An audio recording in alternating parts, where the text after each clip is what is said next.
Good evening everyone. আজকের এই নতুন ভিডিও তুমি সকলকে স্বাগত জানাই। তো আমি আমার জানলার পাশে কিছু ফুল গাছ লাগিয়েছিলাম এবং সেগুলোতে ফুল ফুটে গেছে। রান্নাঘর থেকে জানলার গা দিয়ে ফুল গাছগুলো দেখতে খুব সুন্দর লাগছে।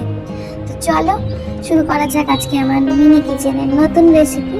তো আমি আজকে রান্না করব কলা পাতায় মাছের পাতুরি এবং সাদা ভাত। তো পাতুরি রান্না করার জন্য যে মশলাগুলো লাগবে সেগুলো আমি বেটে নিই। তো কি নিলাম, যেহেতু মিনি কিচেন সেহেতু অল্প পরিমাণে লাগবে, অল্প একটু পোস্ত, অল্প একটু সর্ষে আর কাঁচা লঙ্কা। তো আমি শিলনোড়াতে এগুলো বেটে নিই, তারপরে আসছি। আমি হয়তো ফার্স্ট টাইম আমার এই মিনি কিচেনের মিনি ভিডিওতে অডিও দিচ্ছি, তো যদি কোনো ভুলচুক হয়ে থাকে অবশ্যই আমাকে মাফ করে দিও। আমার ভিডিওতে আমার ভয়েস ছাড়াও তোমরা কিছু আওয়াজ শুনতে পারবে। আসলে সেই টাইমে ভিডিওটা অনেকদিন আগেই আমি করে রেখেছিলাম, তো এক্স্যাক্টলি আমার এখন মনে পড়ছে না যে কীটা সেই টাইমে আমার বাড়ির পাশে হচ্ছিল। তো তোমরা সেই নয়েজটা অ্যাভয়েড করো।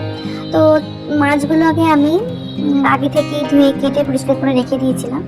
তো এবার আমি সেই মাছে অল্প করে হলুদ, অল্প করে লবণের গুঁড়ো এবং লঙ্কার গুঁড়ো মিশিয়ে নিচ্ছি। আর যে সেই শিলনোড়াতে বেটে রাখা মশলাটা সেটাও আমি মিশিয়ে নেব। তো একসাথে সবগুলো মিশিয়ে নিয়ে একটু কাঁচা সর্ষের তেল দিয়ে দিচ্ছি।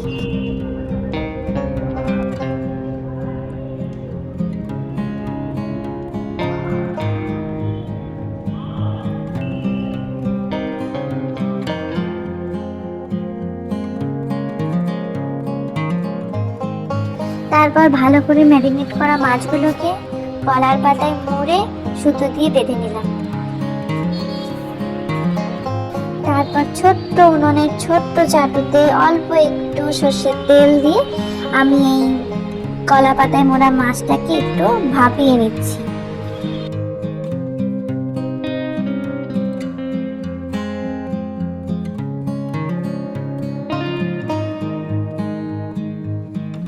তো মাছ আমার রেডি।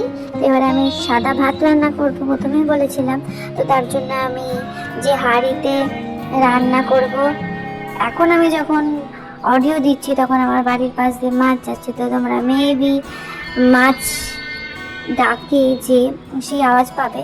তো যাই হোক, ইগনোর।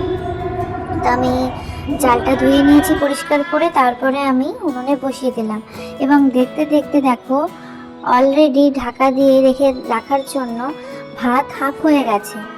তো তারপরে একটু দেখে নেড়ে, তো মাছ কেনার জন্য এত জোরে হাঁক দিচ্ছিল যে আমি সেই টাইমে কি করেছি, অডিও রেকর্ড করাটা বন্ধ করে দিয়েছি। তো তারপরে আবার শুরু করলাম। তো যেহেতু ছোট্ট হাঁড়িতে ছোট্ট একটুখানি ভাত হচ্ছিল, তো সেহেতু বেশি টাইম লাগেনি। তো আমার ভাত হয়ে গেছে, আমি থালাতে দিয়ে দিলাম এবং সাথে মাছের পাতুরিটাও দিয়ে দিয়েছি। তো দেখো আমি এখন সুতো খুলছি, দেখা যাক মাছটা কতটা ঠিকঠাক হয়েছে ভেতরে। তো এই হচ্ছে আমার মাছের পাতুরির ফাইনাল লুক। তো দেখা যাক এবার মাছটা ভেতরে কতটা হয়েছে, সেটা না চেক করলে তো বোঝা যাবে না। তো আমি আমার পুতুলকে সাদা ভাত এবং মাছের পাতুরি দিয়ে দিয়েছি। তো দেখা যাক মাছটা কিরকম হয়েছে, এবং খুব সুন্দরভাবে মাছটা ছেড়ে এসছে এবং বোঝা যাচ্ছে যে মাছটা খুব ঠিকঠাকভাবে হয়েছে। তো চলো এবার আমি এবং আমার পুতুল মাছটা এবং কেমন হয়েছে সেটা টেস্ট করি। হ্যাঁ, খুব সুন্দর হয়েছে, সবকিছু ঠিকঠাক ছিল। দেখা হচ্ছে পরের ভিডিওতে। ধন্যবাদ।